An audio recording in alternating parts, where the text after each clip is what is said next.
আমরা ব্যাগে মিলে মানে সিএনজিতে তলাত্ম বার করি লাশগুলা রেখেছি কিছু হাসপাতাল আনাইছি। তিনজনকে উদ্ধার করি, তার মাঝে একজন ছাত্র পেয়েছি, তার পরিচয় পাওয়া গেছে। সড়কে দুমড়ে মুচড়ে পড়ে আছে সিএনজি অটোরিকশা। মঙ্গলবার দুপুর 2টার দিকে নোয়াখালীর কবিরহাটে ইসলামিয়া সিনিয়র মাদ্রাসার সামনে একটি যাত্রীবাহী সিএনজি অটোরিকশার চাকা খুলে নিয়ন্ত্রণ হারালে মুখোমুখি সংঘর্ষ হয় বেপরোয়া গতির একটি ট্রাকের সঙ্গে। দুমড়ে মুচড়ে যায় অটোরিকশাটি। ঘটনাস্থলে মৃত্যু হয় নোয়াখালী সরকারি কলেজের 2 শিক্ষার্থী তানিম হাসান এবং ইরশাদ জাহান সহ 3 জনের। খবর পেয়ে ফায়ার সার্ভিস ঘটনাস্থলে পৌঁছে আহত আরও 3 জনকে উদ্ধার করে হাসপাতালে নিলে চিকিৎসক তাদের মৃত ঘোষণা করেন। এ সময় চালক পালিয়ে গেলেও জব্দ করা হয় ট্রাকটি। আমার সম্ভবত সামনে চাকার স্কেল ভাঙি ডাইরেক্ট ঢুকে গেছে ট্রাকের তলে।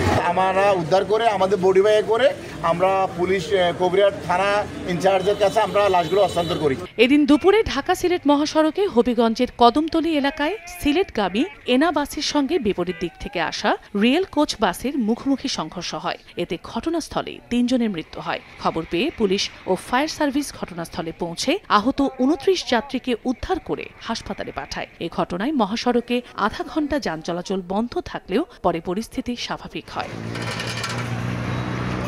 এদিকে টাঙ্গাইলের মির্জাপুরে ঢাকা টাঙ্গাইল মহাসড়কের দেওহাটা ওভারব্রিজের সামনে দিয়ে যাওয়ার সময় চালক নিয়ন্ত্রণ হারিয়ে যাত্রীসহ অটোরিকশাটি মহাসড়কে তুলে দেয়। এ সময় দ্রুত গতির যাত্রীবাহী বাস অটোরিকশাকে চাপা দেয়। এতে গুরুতর আহত চালক ও যাত্রীকে উদ্ধার করে হাসপাতালে নেওয়া হলে চিকিৎসক তাদের মৃত ঘোষণা করেন।